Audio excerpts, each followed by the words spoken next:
Students, आज हम corona discharge और वन डे ग्राफ जनरेटर के बारे में पढ़ेंगे। One day graph generator basically corona discharge के प्रिंसिपल पर ही वर्क करता है। तो उसके लिए हमें सबसे पहले ये पता होना चाहिए कि कोरोना डिस्चार्ज होता क्या है। इसके लिए हमने दो कंडक्टिंग स्फीयर लिए हैं, sphere A and sphere B. Sphere A की रेडियस हमने R1 और बी की R2 ली है। स्फीयर ए पर चार्ज Q1 है और बी पर चार्ज Q2 है। तो इन दोनों के पोटेंशियल, क्योंकि चार्ज डिफरेंट है तो पोटेंशियल्स भी इन दोनों के अलग अलग होंगे।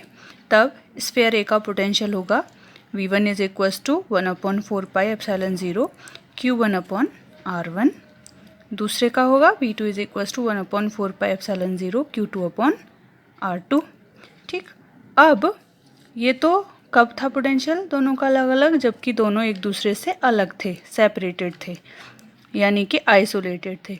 अब अगर इन दोनों को किसी कंडक्टिंग वायर से जोड़ दिया जाए, कंडक्टिंग वायर से जोड़ने के बाद क्या होगा, जिसका पोटेंशियल ज़्यादा होगा उससे कम पोटेंशियल वाले स्फीयर की तरफ चार्ज फ्लो करना स्टार्ट करेगा। और कब तक फ्लो होगा, जब तक कि दोनों के पोटेंशियल इक्वल ना हो जाएं, यानी कि after connecting by a conducting wire इनके पोटेंशियल सेम हो जाएंगे। तो कनेक्शन के बाद पोटेंशियल हो जाएगा V1 is equals to V2 और V1 की वैल्यू क्या है 1/4 पाई एप्सिलॉन 0 Q1 R1 और V2 की वैल्यू है 1/4 पाई एप्सिलॉन 0 Q2 R2। ठीक, अब इसमें ऊपर नीचे R1 की मल्टीप्लाई कर दी और इसमें R2 की। ऐसा क्यों किया, क्योंकि नीचे 4 पाई R1 स्क्वायर बन जाए और इधर 4 पाई R2 स्क्वायर। इससे क्या होगा, ये क्या है, इस स्फीयर का सरफेस एरिया होता है, स्फीयर का सरफेस एरिया 4 पाई R स्क्वायर, तो ये A के इक्वल हो जाएगा, यानी कि Q/A। और Q/A होता है सिग्मा। सिग्मा का मतलब पर यूनिट एरिया पर डिस्ट्रीब्यूटेड चार्ज को सरफेस चार्ज डेंसिटी बोलते हैं, जो कि सिग्मा होता है। ठीक, तो ये बन जाएगा σ1 R1 upon epsilon 0 is equals to σ2 R2 upon epsilon 0। Epsilon 0 से एप्सिलॉन 0 कैंसिल आउट हो जाएगा, तब ये बचेगा σ1 R1 is equals to σ2 R2। और इसका क्या मतलब है, ये बना σ1 R1 is equals to σ2 R2, तो इसका मतलब है σ1 अपॉन σ2 अगर रेशो देखें तो वो आएगा R2 अपॉन R1। इसका मतलब क्या है कि σ1 is inversely proportional to R1। ठीक, तो इससे क्या मिला, sigma is inversely proportional to R। इसका क्या मतलब होता है इन्वर्सली प्रोपोर्शनल का, अगर स्फीयर की रेडियस स्मॉलर है यानी कि छोटी है तो सिग्मा यानी कि सरफेस चार्ज डेंसिटी ज़्यादा होगी। अगर रेडियस ज़्यादा है यानी कि बड़ा स्फीयर है तो सरफेस चार्ज डेंसिटी कम होगी। ठीक, अब हमने क्या किया, दो कंडक्टिंग स्फीयर अलग अलग ना लेकर हमने एक सिंगल कंडक्टर ले लिया जो कि नॉन स्फेरिकल शेप का है, और इस पर चार्ज हमने दिया Q, जैसे पहले डिस्ट्रीब्यूट कर रहे थे ऐसे ही। तो ये जो चार्ज होगा इस पर यूनिफॉर्मली डिस्ट्रीब्यूटेड नहीं होगा, ये नॉन यूनिफॉर्म यानी कि असमान रूप से वितरित हो जाएगा। और नॉन यूनिफॉर्म डिस्ट्रीब्यूट होने से क्या होगा, जो सरफेस चार्ज डेंसिटी है वो हर जगह की डिफरेंट हो जाएगी। जो ये फ्लैटर सरफेस है, ये जो फ्लैट है, तो फ्लैट सरफेस की जो रेडियस होती है वो ज़्यादा होती है, और जो कर्व्ड सरफेस है उसकी रेडियस कम। यानी कि फ्लैट सरफेस है तो रेडियस ज़्यादा, और रेडियस ज़्यादा होने का मतलब इसकी सरफेस चार्ज डेंसिटी इधर की कम हो जाएगी। जो कर्व्ड सरफेस है उसकी रेडियस कम है, तो इसका मतलब इसकी सरफेस चार्ज डेंसिटी ज़्यादा हो जाएगी। तो आप दूसरी तरह से ऐसे भी कह सकते हैं कि अगर आपने कोई निडल की शेप का कंडक्टर ले लिया, तो जो निडल की टिप होती है यानी कि पॉइंट होता है बहुत बारीक वाला, वहाँ की सरफेस चार्ज डेंसिटी ज़्यादा होगी, यानी कि नुकीले सिरे की सरफेस चार्ज डेंसिटी ज़्यादा होती है, और जो कम नुकीला है उसकी सरफेस चार्ज डेंसिटी कम होती है। तो इससे क्या पता चल रहा है सरफेस चार्ज डेंसिटी के कंसेप्ट से, कि किसी भी कंडक्टर के बाहर जो इलेक्ट्रिक फील्ड होता है वो σ/ε0 के इक्वल होता है। हमने अर्लियर लेक्चर्स में पढ़ा हुआ है, स्टार्टिंग में ही पढ़ा है ये। ठीक, तो जहाँ पर सिग्मा ज़्यादा होगा वहाँ पर इलेक्ट्रिक फील्ड भी ज़्यादा होगा। आपने ये पढ़ा हुआ है ना कि electric field E is equals to sigma upon epsilon 0 for a conductor outside of the conductor. ठीक, तो जहाँ सिग्मा ज़्यादा होगा वहाँ इलेक्ट्रिक फील्ड की स्ट्रेंथ भी ज़्यादा होगी। तो नुकीले सिरे पर सरफेस चार्ज डेंसिटी ज़्यादा है तो यहाँ पर इलेक्ट्रिक फील्ड इसके नियर ज़्यादा होगा और दूसरी साइड को इलेक्ट्रिक फील्ड कम होगा।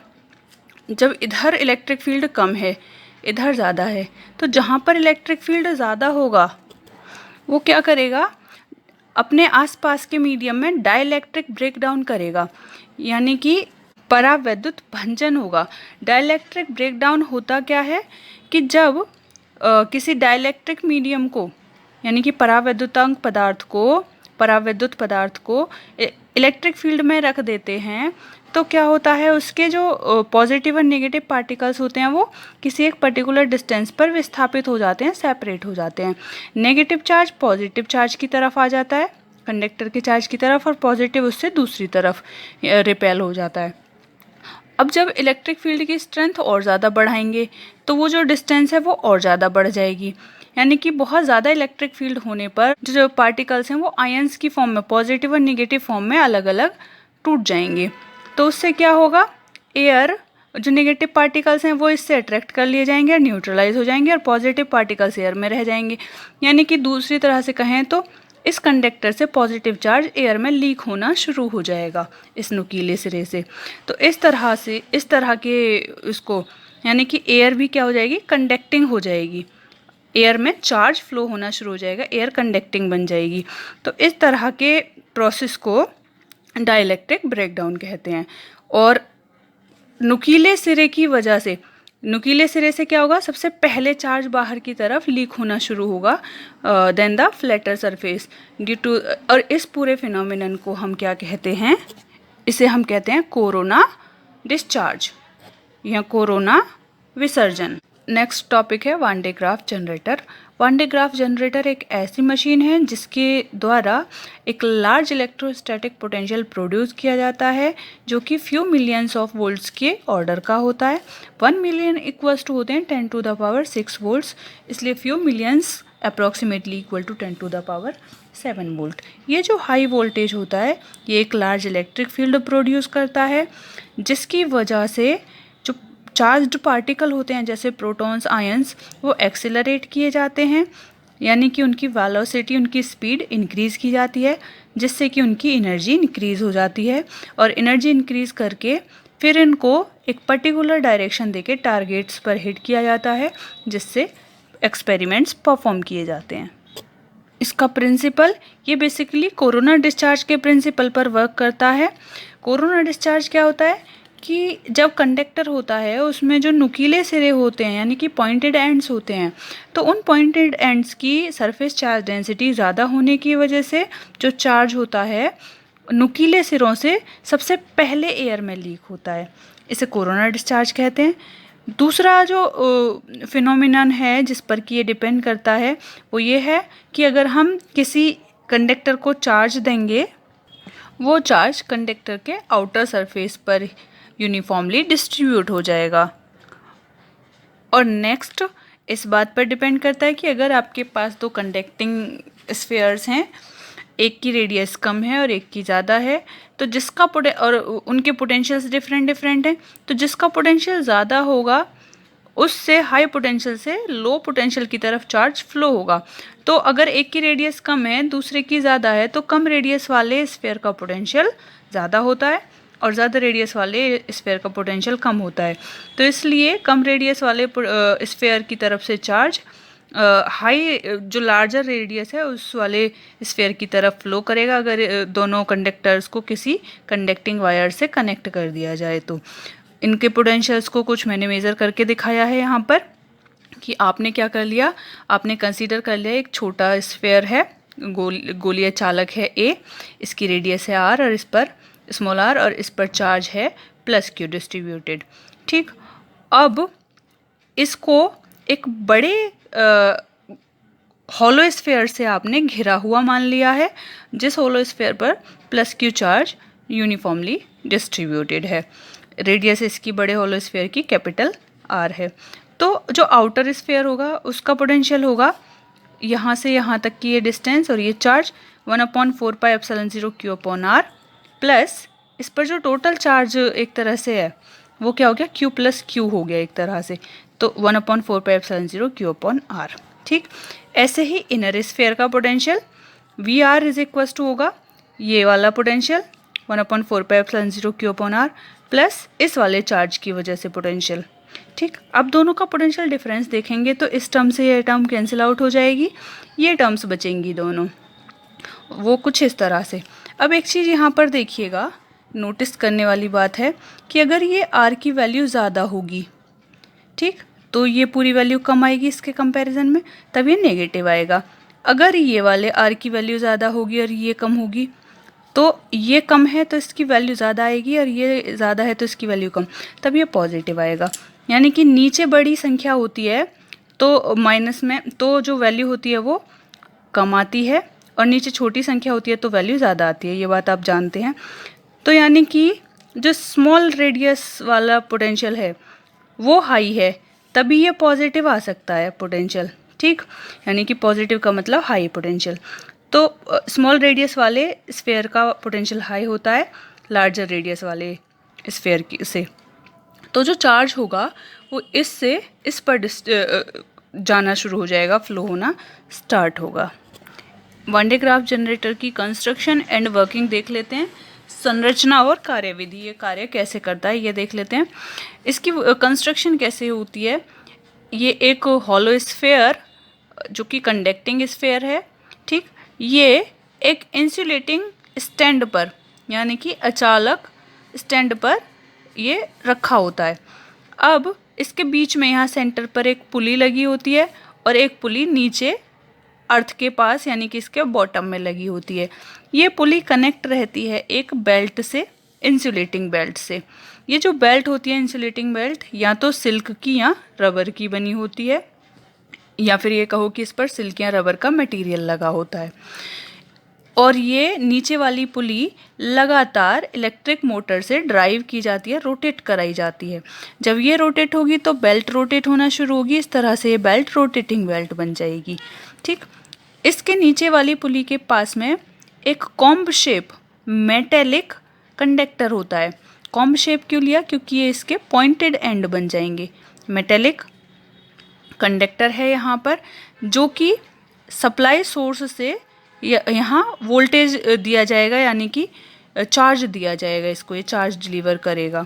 और एक कॉम्ब शेप कंडक्टर यानी कि मेटल ब्रश यहाँ लगा होता है जो कि यहाँ से जो चार्ज सप्लाई किया जाएगा उसको यहाँ से लेगा और कंडक्टिंग स्फीयर के आउटर सरफेस की तरफ फ्लो करा देगा।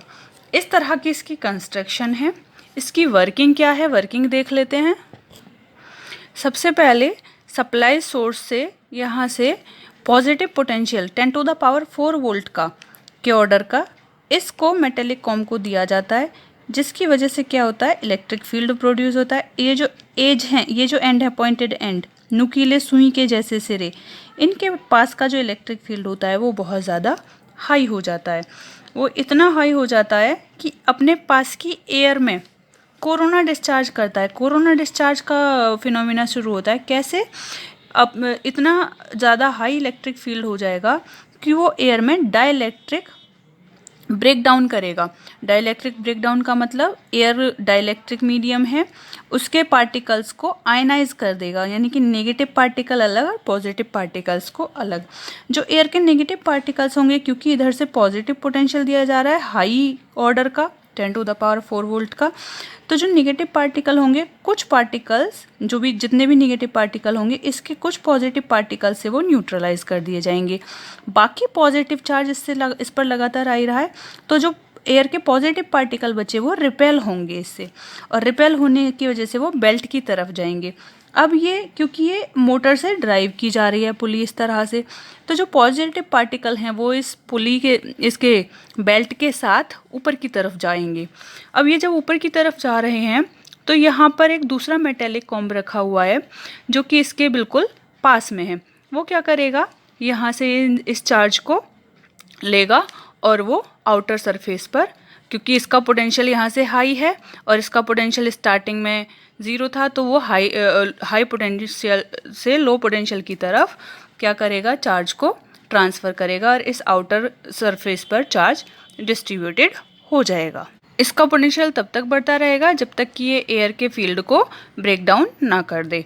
और मैक्सिमम पोटेंशियल की कंडीशन में क्या होगा, जब इसका पोटेंशियल मैक्सिमम हो जाएगा तो जितना भी चार्ज इसको ट्रांसफ़र होगा वो सारा का सारा चार्ज एयर में लीक होने लगेगा। इसमें एयर के लीकेज को रोकने के लिए इस पूरे अरेंजमेंट को एक कंडक्टिंग बॉक्स के भीतर रख देते हैं जिससे कि इसका लीकेज रुक जाए।